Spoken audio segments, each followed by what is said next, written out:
नमस्कार, मैं डॉक्टर रजनी चौबे। आज के वीडियो में हम लोग बात करेंगे election and electoral reform in India. ये टॉपिक यूजी एंड पीजी के पॉलिटिकल साइंस के सिलेबस के अलावा डिफरेंट कॉम्पिटिटिव एग्ज़ाम में भी बहुत हेल्पफुल है। भारत विश्व का सबसे बड़ा लोकतांत्रिक राष्ट्र है। किसी भी डेमोक्रेटिक नेशन का आधारभूत तत्व उसकी इलेक्टोरल सिस्टम का ट्रांसपेरेंट होना है, जो स्वच्छ और स्वस्थ सरकार के निर्माण में सहायक होती है। इंडिया में डेमोक्रेसी के इसी संकल्प को साकार करने के लिए इंडियन कॉन्स्टिट्यूशन के आर्टिकल 324 टू 329 तक चुनाव आयोग एवं इलेक्शन कमीशन के रिफॉर्म से रिलेटेड प्रोविज़न किए गए हैं। इंडियन डेमोक्रेसी की स्थितियों के अनुसार इसे और भी एम्पावर बनाने के लिए पीपल रिप्रेजेंटेटिव एक्ट 1950 और पीपल रिप्रेजेंटेटिव एक्ट 1951 के द्वारा इसके पावर को और भी ज़्यादा ब्रॉड किया गया है। इतना डिटेल प्रोविज़न होने के बाद भी इंडिपेंडेंस गेन करने के बाद से ही पॉलिटिकल सिस्टम में बहुत सारी खामियां आती गईं और उसके लिए पॉलिटिकल सिस्टम को जिम्मेदार माना गया। किंतु ऑब्जर्व करें, एनालिसिस करें तो केवल पॉलिटिकल सिस्टम ही नहीं, हमारा सोशल पैटर्न भी इसके लिए रिस्पॉन्सिबल कम नहीं है। डाइवर्सिटीफुल इंडिया में सोशल, कल्चरल, रिलीजियस फैक्टर्स भी हमारे इलेक्शन प्रोसेस को बहुत ज़्यादा इन्फ्लुएंस्ड करते हैं। इंडियन इलेक्टोरल सिस्टम में हम देखते हैं आज़ादी के बाद से ही मसल्स और मनी का अंधाधुंध प्रयोग हो रहा हो। आज पूरी चुनाव प्रणाली ही धनबल एवं बाहुबल की गिरफ्त में आ चुके हैं और इसका यूज़ केवल नॉन पार्टी मेंबर या कमज़ोर प्रत्याशियों का नाम वापस लेने में नहीं, बल्कि उनका वोट काटने में, डमी कैंडिडेट को चुनाव के मैदान में लाने एवं धर्म, जाति, भाषा, क्षेत्र जितने भी सोशल फैक्टर होते हैं, ये सारे को वोट बैंक में कन्वर्ट करने में किया जाता है। मनी का ये प्रभाव इलेक्शन को में रोकने के लिए इलेक्टोरल कमीशन ने लोकसभा में चुनाव खर्च की सीमा 50 टू 70 लाख के बीच एवं लेजिस्लेटिव असेंबली में 20 टू 28 लाख के बीच कर दी है। लेकिन देखा जाए तो ये केवल और केवल थ्योरेटिकल ही है। प्रैक्टिकली पॉलिटिकल पार्टी द्वारा इनडायरेक्ट वे से इसके कई रास्ते निकाल लिए जाते हैं। आज का इलेक्शन करप्शन का सबसे बड़ा माध्यम बन गया है। चुनाव के समय तमाम अवैध तरीके का पैसा का इस्तेमाल किया जाने लगा है। आज का जो कंज्यूमरिस्ट एज है, इसमें सभी पॉलिटिकल पार्टी चुनाव को अपने पक्ष में करने के लिए 3M फैक्टर मनी, माफिया और मैन पावर की आवश्यकता को स्वीकार करने लगे हैं। व्यवहारिक तौर पर देखा जाए तो इसे अपनाने भी लगे हैं। इसका परिणाम यह होता है कि ईमानदार प्रत्याशी मुकाबले से बहुत दूर हो जाता है, जो राजनीति के अपराधीकरण का बहुत बड़ा कारण होता है। ये सभी कारण स्वस्थ राजनीतिक व्यवस्था के निर्माण एवं संचालन में बाधा पहुंचाते हैं एवं इसे रोकने एवं परिवर्तन करने के लिए चुनाव सुधार अवश्यंभावी हो जाता है। भारत में चुनाव सुधार के लिए स्वतंत्रता प्राप्ति के पश्चात से ही कई समितियों का गठन किया गया है, जिसमें मुख्य रूप से हैं Tarkunde committee 1974 to 75, Dinesh Goswami committee 1990, Vohra committee 1993, Indrajit Gupta committee 1998, विधि आयोग की report 1999, election commission of India की report 2004, Veerappa Moily committee 2007 and electoral reform पर तनख्वाह कमेटी 2010। इन सारे रिकमेंडेशन के बिहाफ पे इन सारे कमिटीज़ ने time to time electoral reform पर अपने रिकमेंडेशन दिए। उसमें गवर्नमेंट ने बहुत सारे रिकमेंडेशन को अडॉप्ट भी किया और उसको इम्प्लीमेंशन में भी लाई। इन्हीं सारे रिफॉर्म में हम कुछ मेन रिफॉर्म की बात करते हैं जो आज तक इंडिया के इलेक्टोरल सिस्टम में फॉलो किया जा रहा है। इसके बाद भी क्या कमियां हैं इस पर भी हम लोग बात करेंगे। तो जैसे जो मेजर रिफॉर्म हुए हैं उस मेजर रिफॉर्म में जैसे सबसे पहले बात करेंगे 61 कॉन्स्टिट्यूशनल अमेंडमेंट 1989 की। इसके अकॉर्डिंग क्या हुआ, आर्टिकल 326 में अमेंड करके वोटिंग की एज को 21 से घटाकर 18 कर दिया गया है, जिससे कि ज़्यादा से ज़्यादा वोटर पार्टिसिपेट कर सके इलेक्शन में। इसके अलावा जो नॉमिनेशन लेटर होता था, नॉमिनेशन लेटर में जो प्रोपोनेंट होते थे, जो प्रस्तावक होते थे, उनकी भी संख्या में इजाफा किया गया है। 10% तक का इंक्रीमेंट इसमें भी किया गया है। इसके अलावा जो भी कर्मचारी होते हैं, जो सरकारी कर्मचारी होते हैं, जो इलेक्शन के दौरान उनको इलेक्शन कमीशन ऑफ इंडिया की तरफ से उनको डेप्यूटेट किया जाता है, वो रिकमेंडेशन में ये माना गया कि ये उस समय इलेक्शन कमीशन ऑफ इंडिया के ही एम्प्लॉय रहेंगे, प्रतिनियुक्त रहेंगे और ये उनके ही अंडर में काम करेंगे, उनके नियंत्रण में रहेंगे। अगर ये अपने रिलेटेड डिपार्टमेंट के नियंत्रण में रहेंगे तो इलेक्शन पार्शियल हो जाएगा, फेयर नहीं हो पाएगा। इसके अलावा सबसे मेजर रिफॉर्म कहा जा सकता है जो ईवीएम का प्रचलन में आना, ईवीएम का इस्तेमाल होना, इलेक्ट्रॉनिक वोटिंग मशीन। इसका इस्तेमाल इलेक्शन प्रोसेस को पूरी तरीके से फेयर, एक्यूरेट और ट्रांसपेरेंट बनाने के लिए किया गया, जिससे कि हमारा जो रिज़ल्ट है इलेक्शन का वो सर्टिफाई किया जा सके। इसका इस्तेमाल इलेक्शन कमीशन ऑफ इंडिया ने इंडियन इलेक्ट्रॉनिक्स लिमिटेड बेंगलुरु और electronics corporation of India limited Hyderabad के हेल्प से इसको ईवीएम को तैयार किया। फिर इसको यूज़ करने के लिए पार्लियामेंट से एक एक्ट पास कराया गया, अमेंड करके पीपल रिप्रेजेंटेटिव एक्ट 1951 में एक क्लॉज जोड़ा गया और इसे ईवीएम का यूज़ करने का permission election commission of India को मिला। इसलिए इंडिया में इस रिफॉर्म के तहत ईवीएम का पहली बार उपयोग 1998 के लोकल इलेक्शन में किया गया, जो एमपी, मध्य प्रदेश, दिल्ली और राजस्थान के इलेक्शन में हुआ।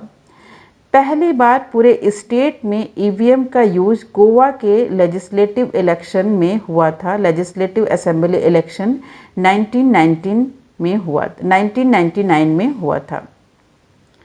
इसके अलावा जो अनदर मेजर रिफॉर्म है उसमें हमारे सुप्रीम कोर्ट ने भी बहुत एफर्ट दिया है।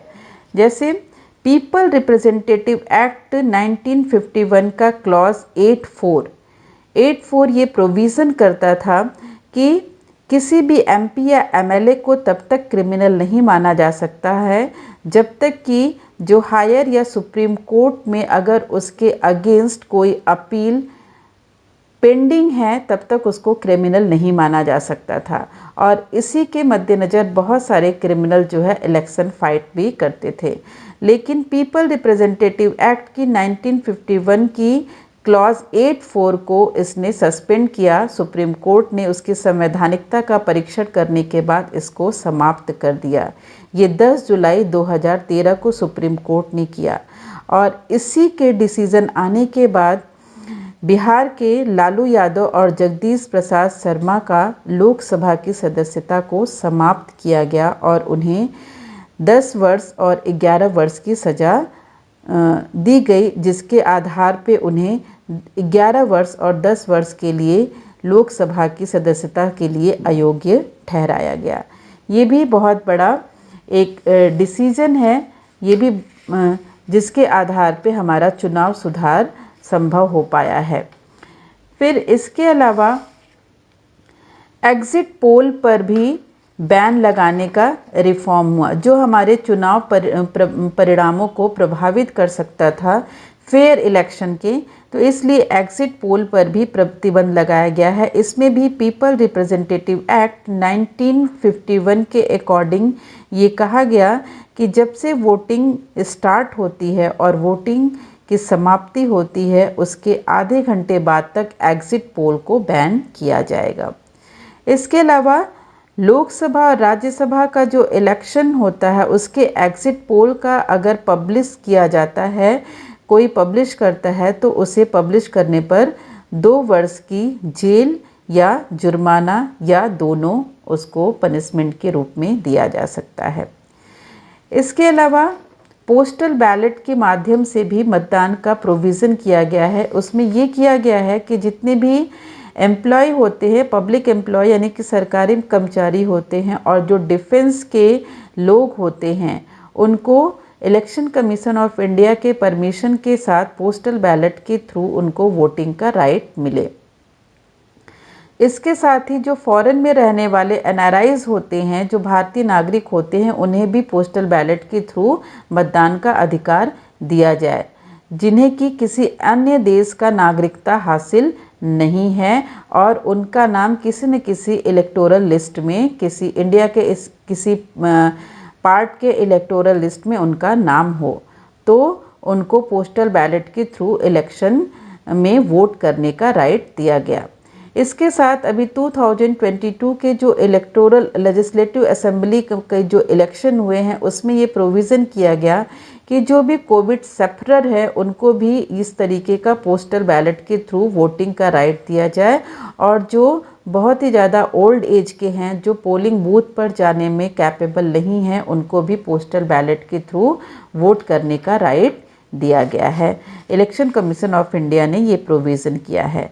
इसके अलावा जो चुनावी एक्सपेंडिचर होता है, उस पर भी कंट्रोल करने की बात की गई है इन सारे रिकमेंडेशन में। जैसे प्रेजेंट का ये है कि इलेक्शन की जो सीमा है, इलेक्शन खर्च की जो सीमा है, वो बड़े स्टेट में 70 लाख रुपए और छोटे राज्यों में ये 28 लाख तक इसको लिमिटेड किया गया है।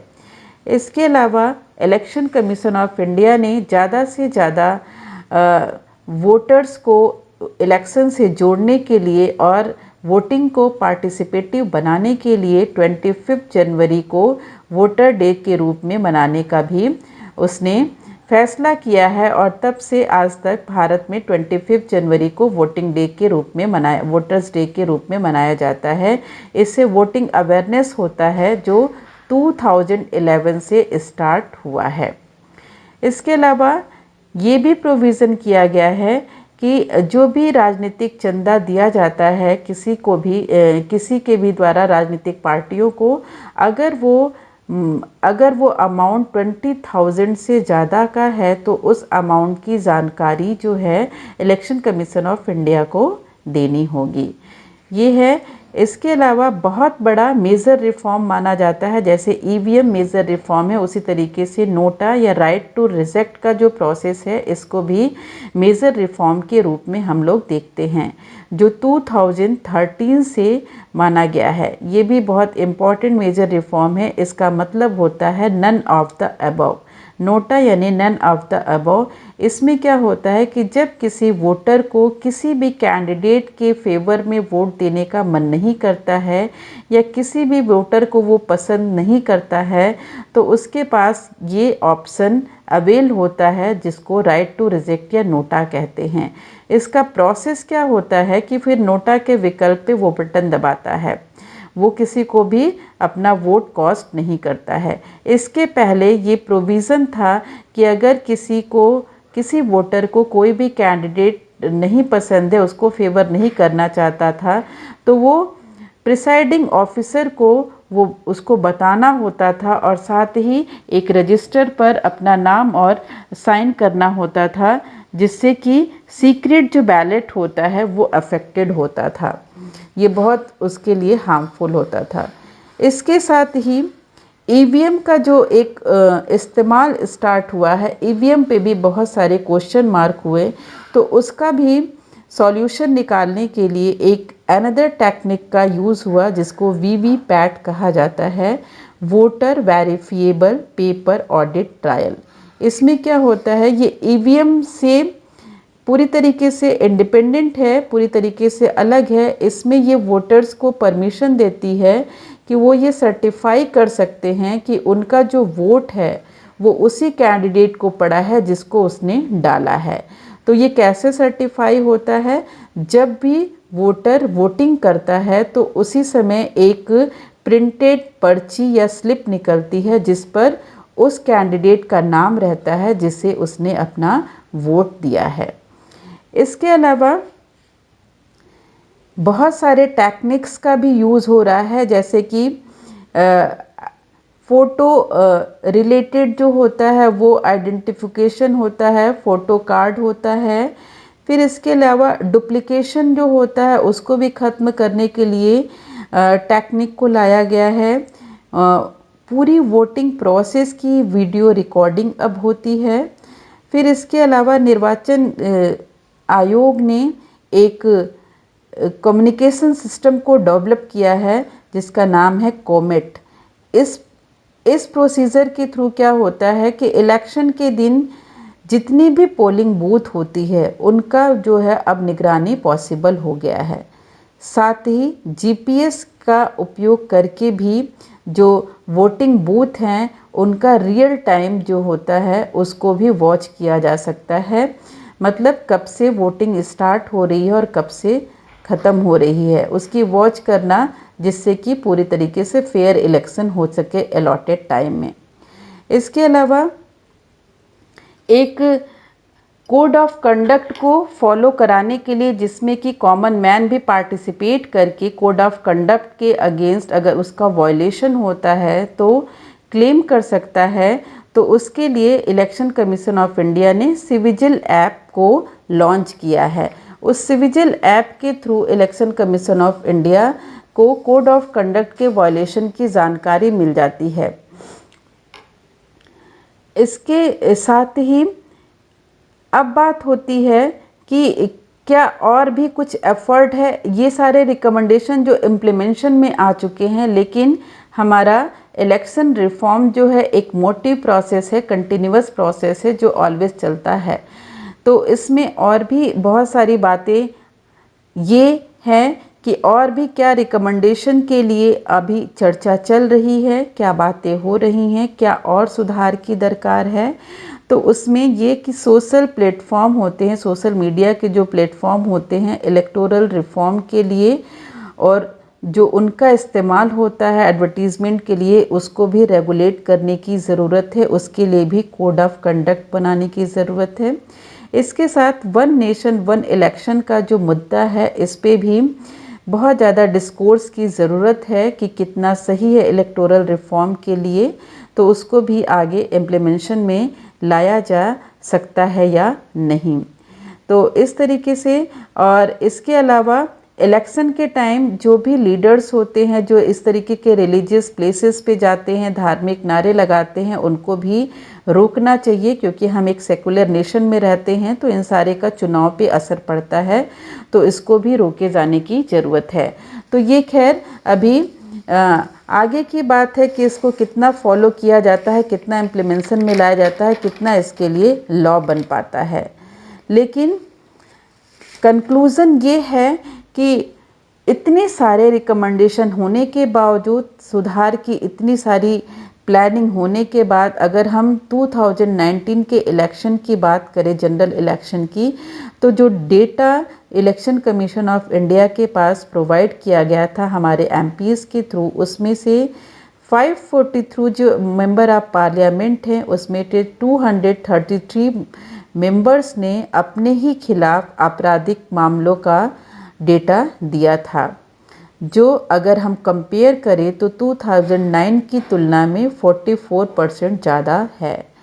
तो ये आंकड़े इस बात के गवाह हैं कि कितना भी ज़्यादा इलेक्टोरल रिफॉर्म हो चुका है, बहुत सारी अनुशंसाएं मान ली गई हैं, इसके बाद भी ये डाटा ये शो करता है कि आज भी भारतीय राजनीति का अपराधीकरण हो रहा है। दूसरी तरफ अपराधी का राजनीतिकरण भी हो रहा है। इसलिए ये और भी ज़्यादा अपरिहार्य हो जाता है कि केवल सुधार नहीं बल्कि राजनीति से मसल्स और मनी के पावर को समाप्त करना ज़रूरी है और इसके लिए ज़रूरी है और अधिक अनुशासनात्मक चुनाव सुधार होने चाहिए। Thank you.